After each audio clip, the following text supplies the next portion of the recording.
Like, I think one of the biggest issues that I have with college is that they're literally training everyone to be a robot. Everyone in every industry or every degree is vying for the same job, and they're learning the same exact things. And I think that's my biggest issue, is that, like, how can the world advance and progress and change if everyone is being Absolutely converted into these robots?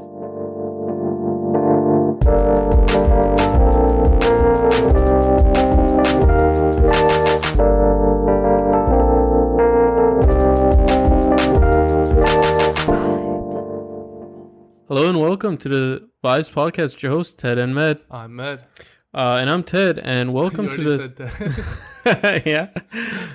and welcome to the 30th episode. And that's a huge milestone. Today we have a special guest. He's a serial entrepreneur, TEDx speaker, digital marketing. Has consulting. You have three businesses going right now. Jeet Banerjee, welcome to the show, man. Yeah, thanks so much for having me. Excited to be here. If you could speak a little bit closer to the mic so we can get a good voice. All right, awesome. perfect. So, dude, it's a pleasure having you on. So we didn't really talk much when you got here because we wanted to kind of be naturally hear what you have to say. So, can you tell us a little bit about yourself and how you started in all this?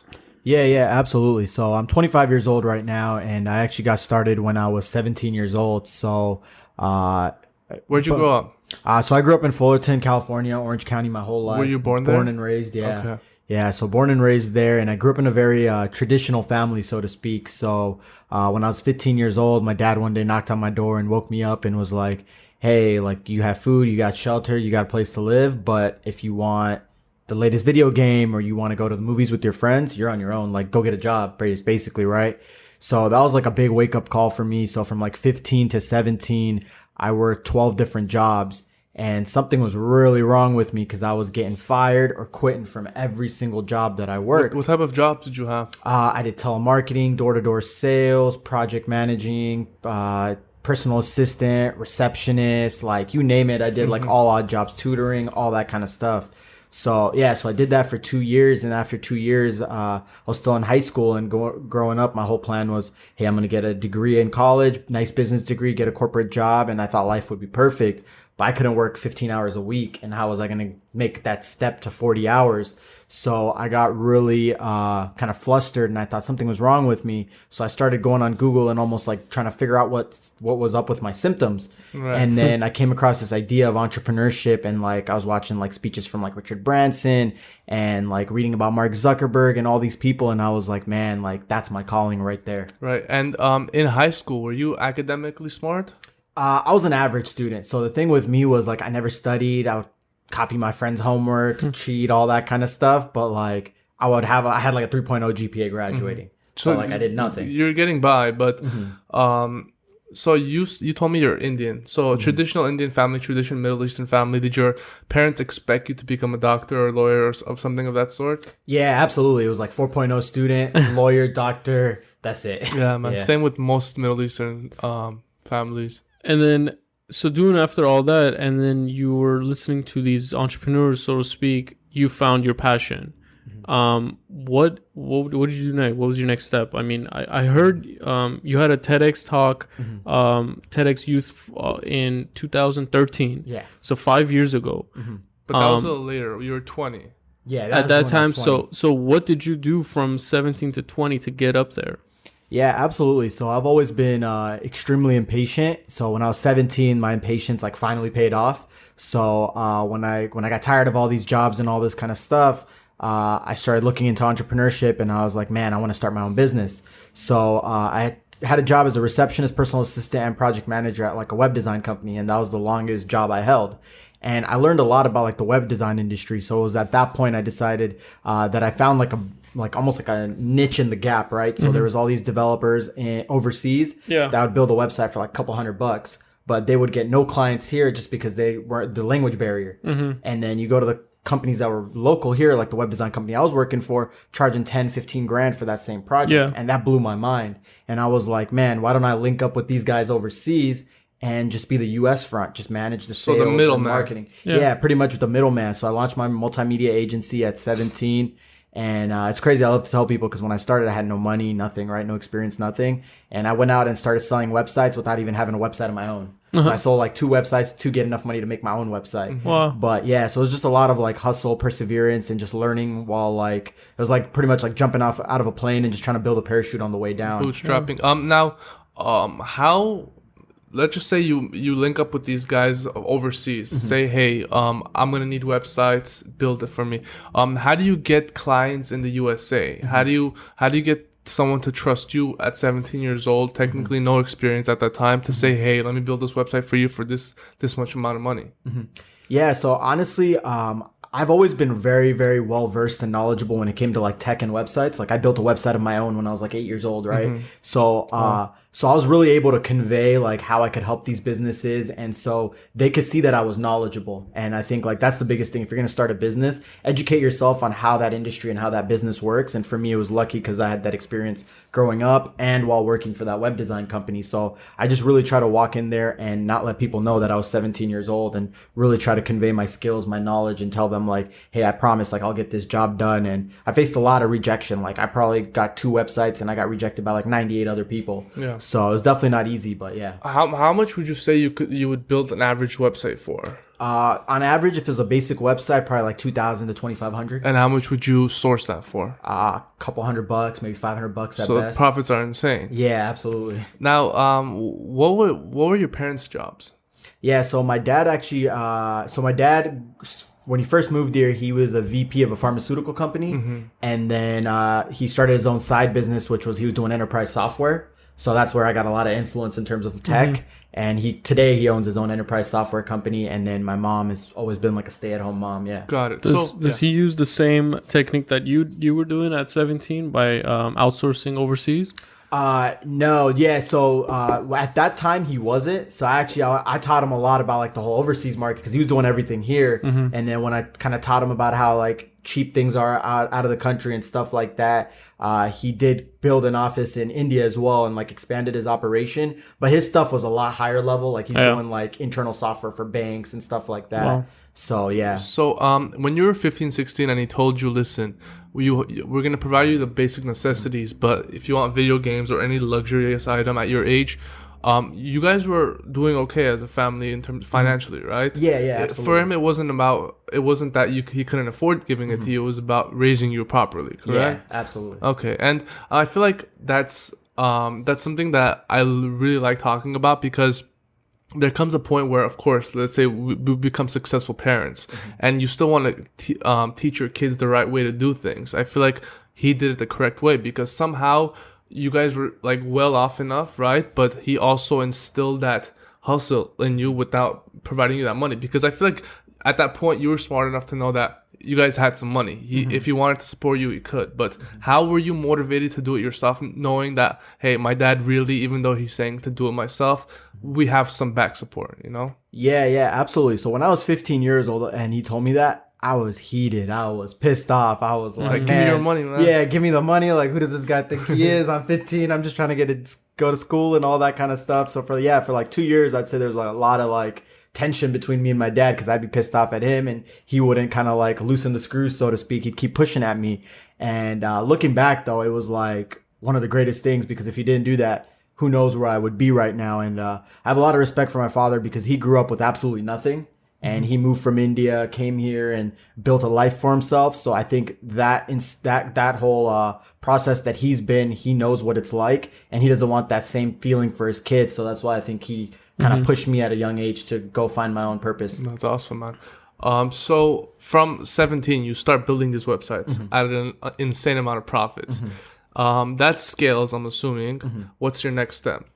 Yeah, absolutely. So after this business started scaling, like obviously when you work with freelancers, there's a lot of turnover, a lot of issues, things like that. And I wanted to go for the bigger projects, right? Not just the basic cookie cutter websites. So what I was doing was I was investing every dollar back into the company. Like I really didn't need more than a couple $100 to survive. I got everything I needed. So I ended up moving from the freelancer model to actually building out my own office and my own operation in India, where I had my own staff, my own employees, my own manager, grew that to about 20 employees. In India? In India, But you were here. Yeah, I was here, and I had a couple other salespeople that were working under me as well over here. And yeah, so at that point, it just came down to really being able to scale it as big and as large as I possibly could. So that's what I ended up doing. And then I did that for all the way until I was 19. So for 2 solid years. After about a year, we were at about like 15 employees. And then from there, it like stabilized, and I kind of started realizing there was like a ceiling with this type of business. And so why is that though? Isn't it more like the more businesses you bring in, the more websites you could do, just build up more employees? Yeah, so the issue was like employee management was very, very difficult. So like you hit a point where like after 20 employees, it was just impossible to manage employees. People are stealing from me. People are goofing off. People are messing up websites. Like it was just too much at some point. Well, especially when you're here, right? Yeah, it's not exactly. like you're actually physically there. Yeah, exactly. Because I was here and I'm trusting a manager over there to take care of things and all that stuff. So I did that for 2 years. And then I had a competitor here in Irvine that made me an offer for the company after 2 years. And I felt like I was ready to like create something bigger, something that I felt like I could impact more lives with. And so I decided to sell that company at the point. Now, I've never sold a company, so let me ask you a question that might seem dumb.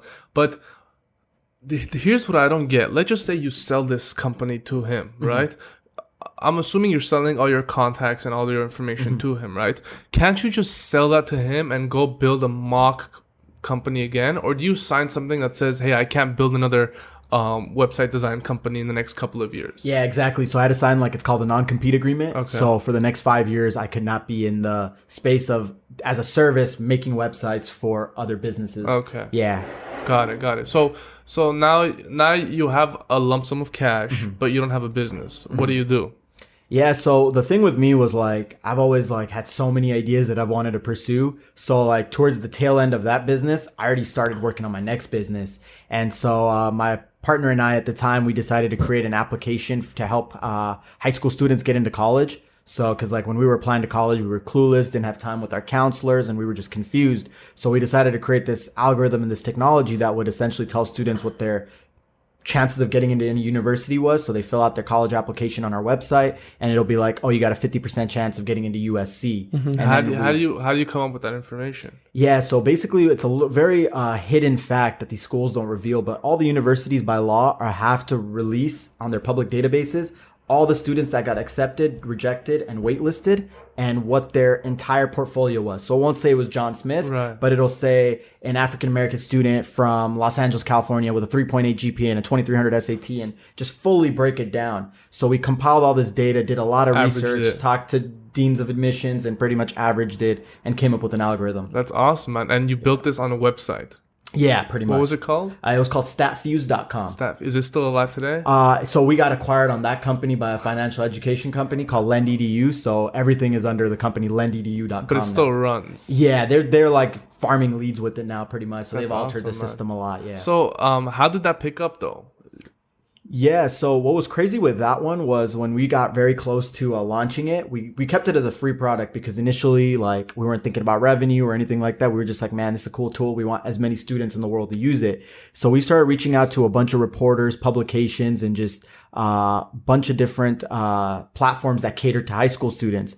And we got extremely lucky because there was a TV show that would play in across about like 5,000 or 6,000 high schools across the United States. A TV show? Yeah, it's like a 5-minute homeroom kind of clip where it's like giving you daily news and it's like students do it in a fun way. So we emailed them and told them about our concept and they absolutely loved it. And they were like, hey, if you guys make a cool video of how your software works, we'll play this at the high schools.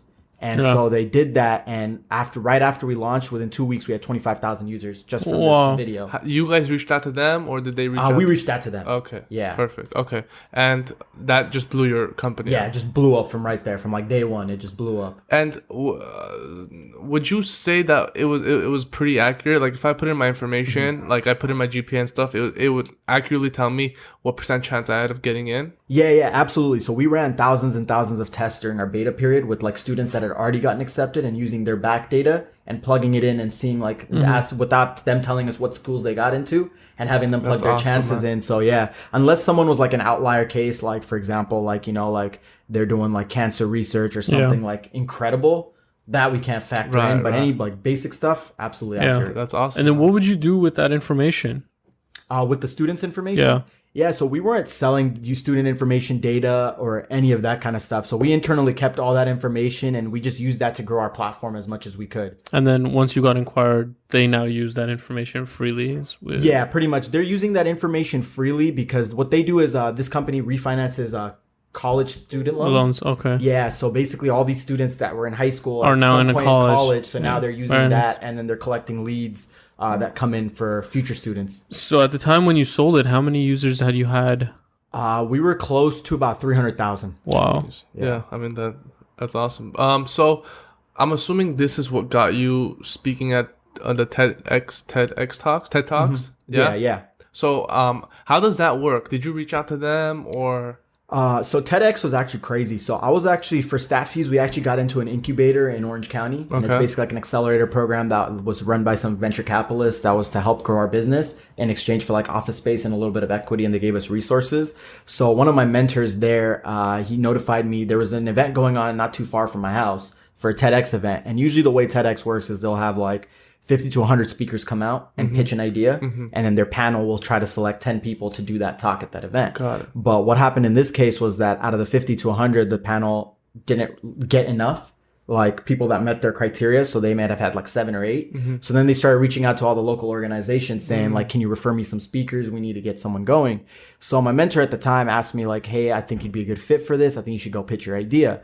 And going in there, I was like, oh man, I got no shot. Like, why would TEDx pick me, right? So I came up with a talk and I just went there and I did my 100% because there's an opportunity. And to my surprise, they were like, oh, we love it. Like, we want to work with you and we want to have you on our platform. And that's honestly happened. So it was like a lot of like good luck and right opportunity, right time. And that initial interview, was that the one that was recorded or they approved you and then you went on to represent that? Yeah, so the initial the video that's on YouTube right now is the most perfected version of my speech. Oh, I see. So I went through like 6 months of hell to get to that point. Yeah, in the beginning I was nowhere close to that. Got it. I was a mess. Yeah. And if you guys want to see that TEDx talk, it's just search his name. We'll put it. We'll link it in the description. But TEDx and it'll come up. But it was really cool. We actually listened to it, so it was very inspiring, man. And you did that at 20 years old, and a lot of people don't really have that type of knowledge at 20. So appreciate that, and that was really awesome, man. Yeah. No, thank you.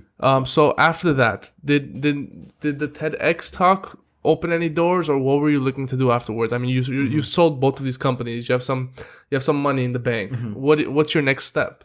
Yeah, absolutely. So for my next step always was like create more businesses, keep doing stuff, right? So after TEDx, I got a lot more like opportunities in terms of like speaking. I had like publishing companies telling me like, hey, I want you to write a book and all of these things. So for about a year or so, I kind of got distracted and thrown off my like entrepreneurial path of starting a business, so to speak.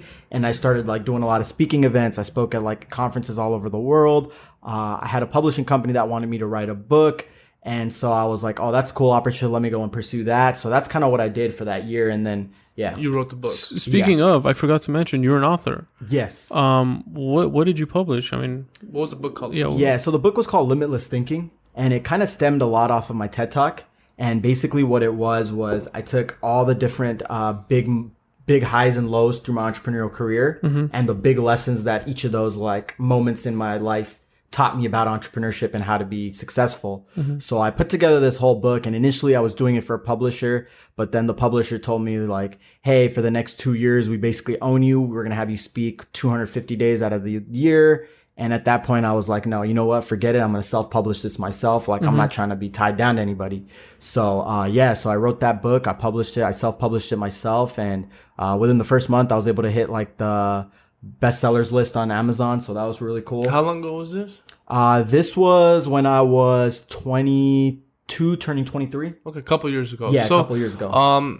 Can you quickly run through what it means to self-publish your book, how you did it, and what like the expenses were of doing that? Yeah, absolutely. Actually, self-publishing a book is a really easy experience. So Nowadays, yeah. Now, I don't know about back in the day, but yeah, nowadays it's an extremely easy experience. So basically, you can go on Amazon. They have got like CreateSpace and Kindle platform, which are 2 big platforms to self-publish your book. And it's free to create an account. You basically just put together your content, format it in a book, design a cover, and you just kind of upload all that stuff. And they'll give you a paperback version, and they'll give you like a Kindle version, PDF version, and you just basically throw it up on the website. And then the toughest part of all this is the marketing, right? Like anyone can throw up a book on there. It's how do you get people to come in and buy it. So it's essentially an ebook, right? Kindle, and you didn't have any physical prints. No, I had a physical print as well. Okay, so Kindle is the PDF version of the book, and then Amazon has this other platform called CreateSpace, which allows you to create like a hardcover. And they print it based on orders you get? Exactly, yeah. So it's like fulfilled upon orders, yeah. So it's a really cool experience. You don't have to pay anything up front either. So if I have everything ready, can I have a book published by next month?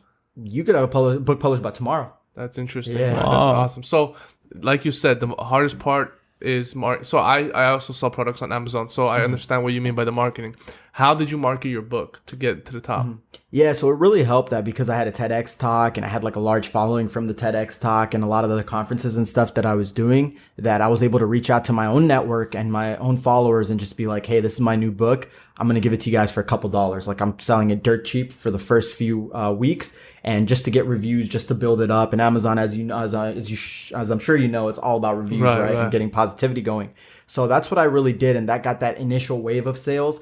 And then from there, it just really became about trying to do interviews, trying to get on Reddit, doing AMAs, just doing anything else where I could like help people. And if people felt like I gave them value, then in exchange, they may go out and purchase my book. Okay. Now, we were actually talking about this on the last episode of the podcast in terms of why people write books, right? I was arguing, and you agreed as well, that people don't really write books for the profits as much, right? Because I'm sure you saw some profits, but it wasn't like an astonishing amount where you're like, I'm quitting everything, you know, right? It's more for the value you put out in the world, right? What would you say were the reasons you put this book out, and has it led to anything else? Yeah, so initially when I was asked to do the book by like the publishing companies and stuff, I was just like, oh man, I've never done this. And it was like another opportunity on the table. I didn't really know what it entailed or anything like that. So I just kind of ran head first, like I always have, impatience, right? So, and then while I got towards like the end of the book and I realized I didn't want to go with the publisher and I was trying to figure out what I wanted to give out of this book, for me, it's always been like from my TED Talk to this, it's like I want to inspire other people to go out and pursue their dreams. So for me, it was about trying to create another valuable tool that hopefully other people can use, because my goal is if I can impact one person's life to go chase their dreams, that's one person I may have saved from having a dreadful life, right? So that's really what my core goal was. I wasn't really looking for anything big out of it, but kind of looking back, I think it gave me a lot of opportunities in terms of like interviews, getting featured on publications, all that kind of stuff. And I think being able to write a book is a great credibility booster. Like as an individual, as a brand, as a figure, it's great for boosting credibility. So I definitely recommend it for people that are looking to boost their credibility, because to the general public, people don't realize it's pretty easy to self-publish. Yeah, like I even me on Amazon, someone that's on the Web Daily, I didn't know you could publish it that easily. And it gives you, not that you don't deserve that credibility, but it gives you more of a higher look than some people understand what it actually is, right? Yeah, exactly. Because when we think of writing a book, we think maybe 10, 15 years ago of going through the entire publication, not being able to like self-publish. typewriter status. Speaking of, how long did it take you to write it? Oh man, so the book was about like a solid year. Like I would say like it wasn't like full-time writing it, like 9 to 5 type of thing, but I was probably like, I think the outline took me the longest. It took me about like 3 to 4 months just to get an outline of like what the chapters and what I wanted to share in the book. And then once I knew that, it just became easy writing it. Like, so yeah, I'd say about a year though, from editing to cover design, manuscript, all that stuff. Were you ever a copywriter? And did you do like, how do you come, like, how do you know when you have a good book written? Because like, you know, Amazon customers are very truthful. They're like, you go on some books and it has so many horrible reviews, right? Like, oh my God, this is garbage. This guy's selling this guy's selling that. So how do you know when you're done? Yeah, so for me, it was like more so than being done. It was in the very beginning. I knew a couple of my friends and like connections in the entrepreneurial world that had written books and had been really successful. So I was really lucky to have their mentorship and them to tell me like what it takes to make a good book, how to craft it together and all that stuff. So I took their advice initially. And then at the end, I sent them a copy of the book and I was like, hey, what do you guys think? And then they would give me some valuable feedback and I'd kind of reiterate. And then eventually I felt like it was there. Wow. Is the book on Audible? Yeah, it should be on Audible as well. That's a good time to mention our sponsor, audible.com.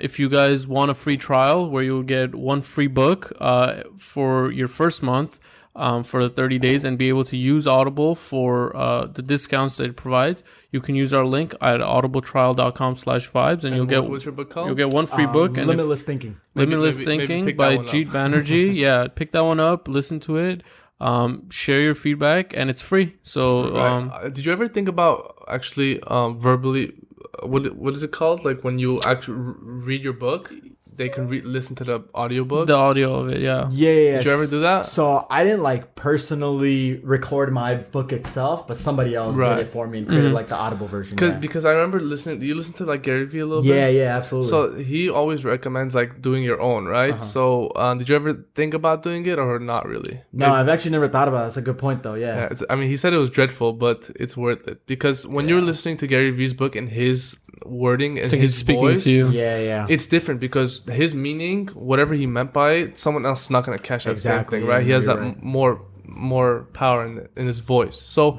I mean, that's really cool. So you write this book, it becomes very successful. And earlier, before we started this, you said now you have about 3 companies under your belt. Can you tell us a little bit more about those? Yeah, absolutely. So one of the companies that I run right now is called Ahana Nutrition, and basically Ahana, Ahana. what does that mean? So it's actually like a Hindi word, and it basically means like kind of like all in one, like a full life kind of thing. Meaning, Okay.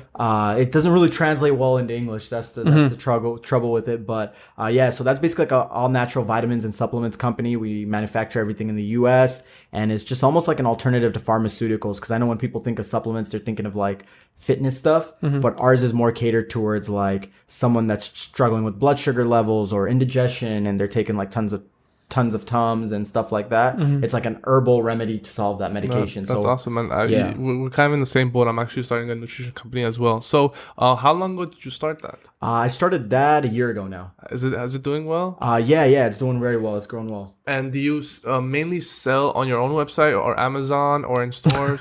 So we're on Amazon, Walmart, Jet.com, my own website, and then right now we're just working into getting into wholesale and retail on the retail fronts, and then we're just also expanding into Canada and Europe right now. That's awesome. I'm kind of using this platform right now as for some selfish questions, but what would you say were your hardest obstacles when building it?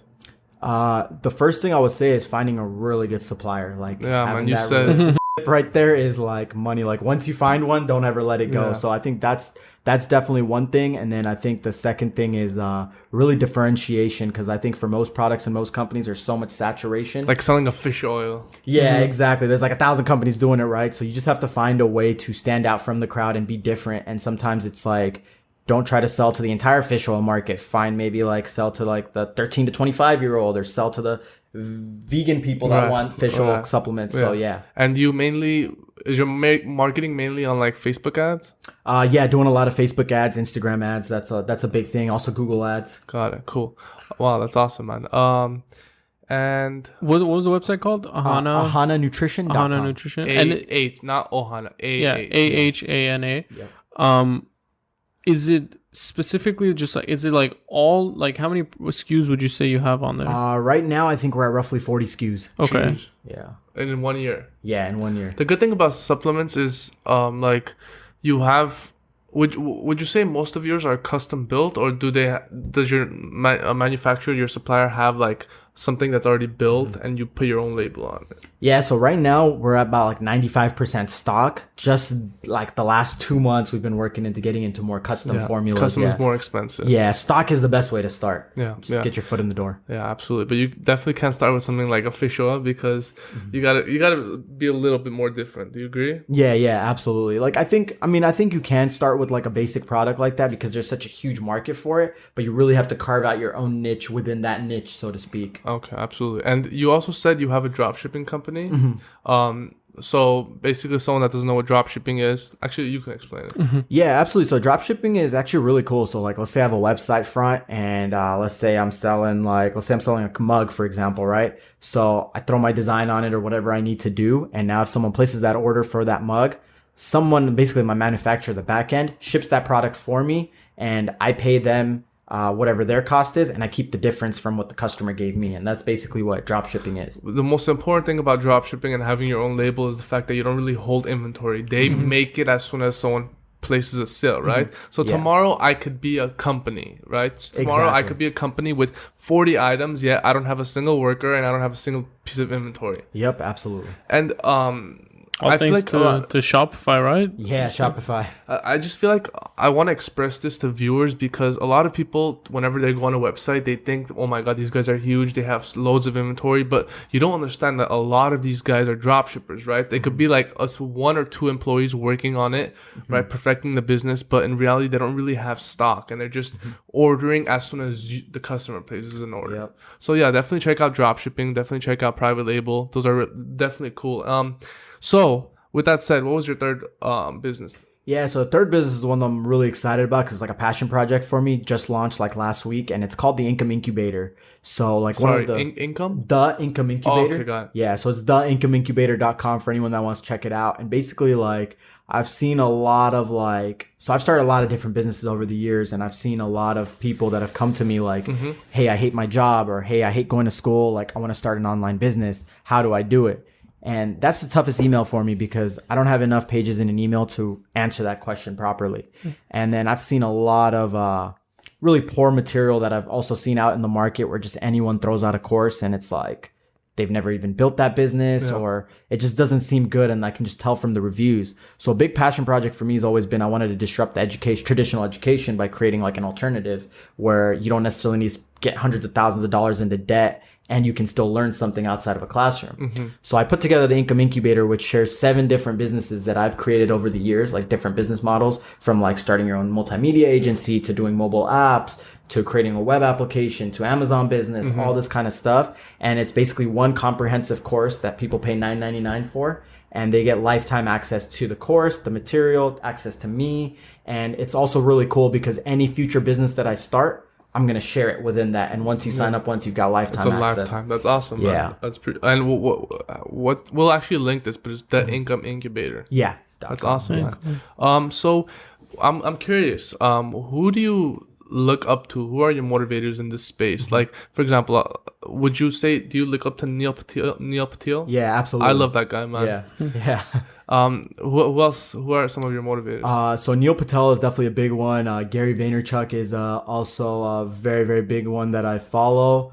And then outside of those two, I think like the big ones are like Mark Zuckerberg, Elon Musk, Richard Branson. I think these guys following up what they're doing and all that kind of stuff is big time. What'd you think about Mark Zuckerberg's meeting with Santa recently?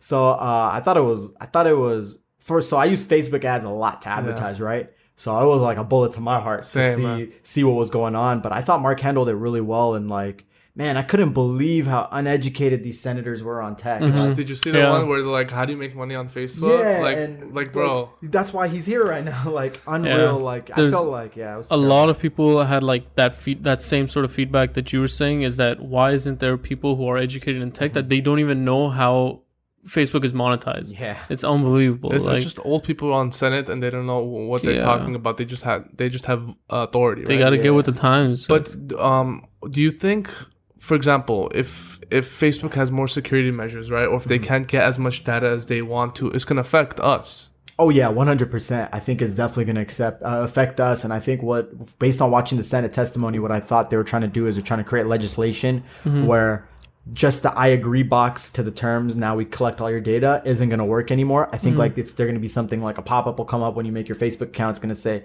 I authorize Facebook to show me advertisements. And I think that's going to be a killer for businesses because how many people want to see ads? Ads are going to be more expensive. It's a lot of garbage going on. Yeah, I feel like maybe would be like, are you what like maybe a personal questionnaire like before or something, or like just pops up saying like what are your hobbies and what are your interests, and then maybe advertising specifically like that company with that person so they're not as like affected by it in a way where like. But the thing with that is, man, whenever you, I'm not saying this is right or wrong, but when you automatically place someone on an I agree type of list, it's so much easier because if they're already on that list, they could just accept and press next. But if you ask them, a lot of people will give it a second thought. And I think this whole thing even happened is because consumers were complaining that Facebook is using their privacy.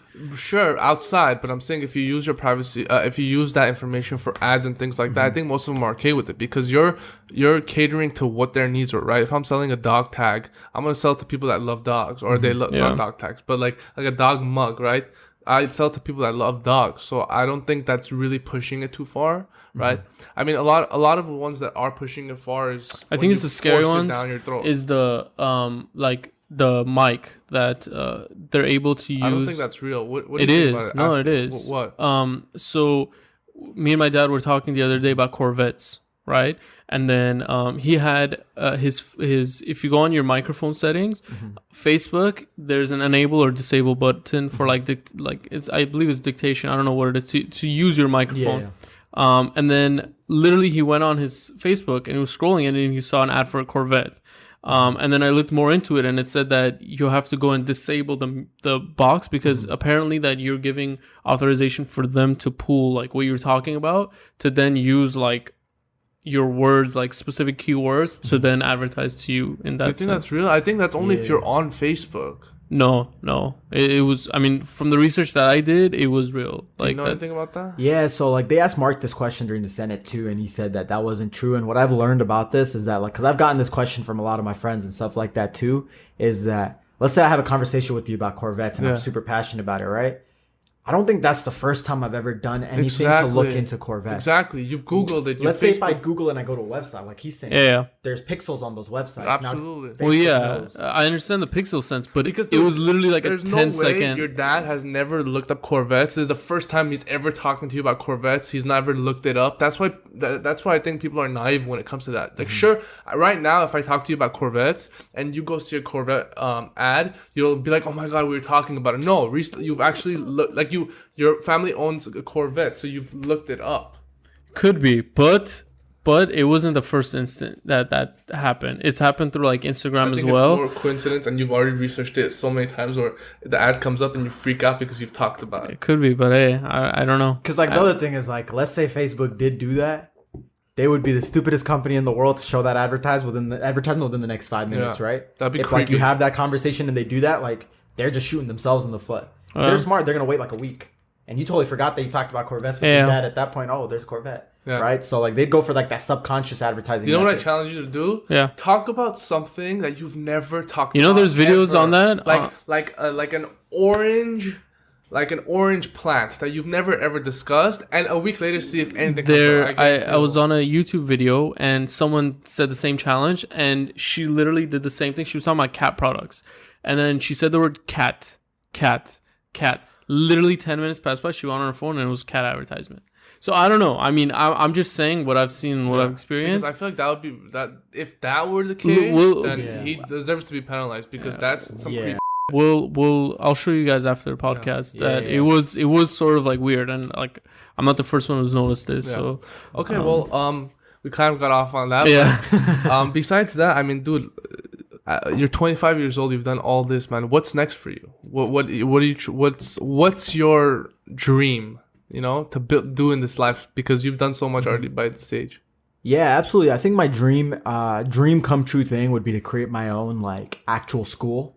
And I've always been a big believer that with the education system, up until like maybe like junior high and maybe like a year or two of high school, you have all the skills that you need to carve out your own path in life, right? Like you know how to read, you know how to write, you understand everything, the basics. I want to create a school or some kind of system where I'm not learning from a curriculum. Like no 50-year-old person's creating an education, all the textbooks and what I need to learn. You go in there and you learn whatever it is that you're the most passionate about. So the only rule is you have to do something productive in there, but it doesn't matter what it is. If you want to be a fireman, read about fireman books and do that kind of stuff. So it's almost like creating a massive like university, so to speak, that like parents sign up for their kids after like junior high or something. They just come in here, give them all the resources, mentors, teachers, tools, and see if these guys can like build massive things and change the world. And you want to do that physically or online? I think right now I only have the capability to do it online, right. But ideally I think doing it physically and doing it at a younger age, because right now I'm like targeting more like 18 plus. I think I would need to do it physically to get the younger age to be able to do it. Right, because like if it was online, they probably wouldn't understand or pay attention, right? Yeah, because of the goofing off thing and more trust with parents and like someone to kind of monitor them. Yeah, I feel like at a young age though, like I know I wanted to be like NBA player or like a race car driver or all that stuff. I don't know exactly that what I'm passionate about. I feel like age gives that 18 to 25 is like when you realize what exactly you're passionate about, and then you go and you apply for that position, or you make your own business specifically for that position. How would you like? I mean, this is just obviously hypothetical speaking, but how would you combat that issue? Or like, how do you know, especially like if a kid wants to be a firefighter, it's like, how well can you monetize being a firefighter when you're just getting paid this amount of salary? Like there's always a cap, you know? Yeah, absolutely. So I think like society itself has set this precedent that for the first 18 years of your life, be quiet, go to school, get your degree, then start thinking about what you should do next in life. Yeah. But I feel like a lot of people get to 18 and they go all the way to like 30, 35. And this is the reason why I feel like so many people are dissatisfied with their jobs and can't find their purpose. It's because that's a very short window of time to find out what you want to do in life. And let's say you try 3 different things and none of them are for you. You're pretty much screwed at that point. You have to pick something and just run with it, because you have family and all these responsibilities. So my whole idea is that if you set the precedent that like, no, at an earlier age, you should start seeking what it is that you may be good at or what you should be doing. It's just more about like discovery and development, right? Like, because I've been able to create a website when I was like 8 years old, right? And like, I'm not a genius. I'm nothing special than anybody else. It was just the fact that I was very curious. I had some free time in the summer and I looked up the resources and I did it. And I think the same thing goes for like kids, right? Just giving them the tools to be able to do that. And just see what they can create and what they want to do. And for a lot of people, they may realize, okay, you know what? After trying like 5 different things, I want to be a firefighter. Cool. Get to 18, graduate, go to firefighting school. So I don't think it like alters their career path, so to speak. Yeah, absolutely. That's I an mean, interesting as long as you concept. teach them the basic knowledges that you need to survive in this life, because a lot of times you come out of school and there's so many like basic things that you're not taught, because you're taught what a parallelogram is versus like, for example, how to do your taxes, where it's like, dude, why weren't they teaching this? You know, like I don't need to know what a parallelogram is as much as I need to know how to do my taxes or how to save up to buy a house or how to or whatever, right? Like make income. So I think that's a great idea. And what I see a pattern in your life is you've always been in this route where, for example, you built it to see that website where how to get the chances of you getting into a school, right? And then you slowly built this incubator, and then it's gonna just level up, and you're actually gonna be successful in that. But it just shows that you do have that passion in it, you know. Like it's not about the money only for you. It's like you want to do this, right, to help people. Yeah, absolutely, 100%. Yeah, it's definitely a passion thing for me. Like the only business that I would say that wasn't a passion thing for me was the first company that I started. Yeah, that one was just more like, man, like let me see how much I could fill my pockets up, and that was my only goal. Yeah. And after 2 years, I kind of got over that idea, and that's why I decided, you know what, it's time to sell. It's time to do something that like really fulfills me, right? And like even going back to on your point about the whole college thing, like I think one of the biggest issues that I have with college is that they're literally training everyone to be a robot. Everyone in every industry, every degree is vying for the same job, and they're learning the same exact things. And I think that's my biggest issue, is that like how can the world advance and progress and change if everyone is being Absolutely converted into these robots? Yeah. I agree. Well, man, much luck to you. Thank you so much for coming on this podcast, dude. At 25, you've done a lot of awesome things, man, and good luck to your future endeavors. All right. There's gonna be a lot of things to link in this bottom description. But definitely make sure to follow up with G on your social medias. We'll definitely put those underneath as well. But again, it was a where pleasure are you having most active on? I'm getting really active on Instagram lately after all the Facebook debacles. But before that, I'm very active on Twitter as well. Twitter. Yeah. Okay, so we'll link all of your social media. Your book, we'll try to get the Audible link on. Again, if you guys sign up on audibletrial.com/vibes, you guys can pick it up for free. And check out the Income Incubator if you guys are interested, or if you have any questions. I mean, you can always reach out to Jeet. Again, thank you for coming on, man. It was a pleasure having you on. And from the Vibes guys and Jeet, we're out of here. Peace. Peace.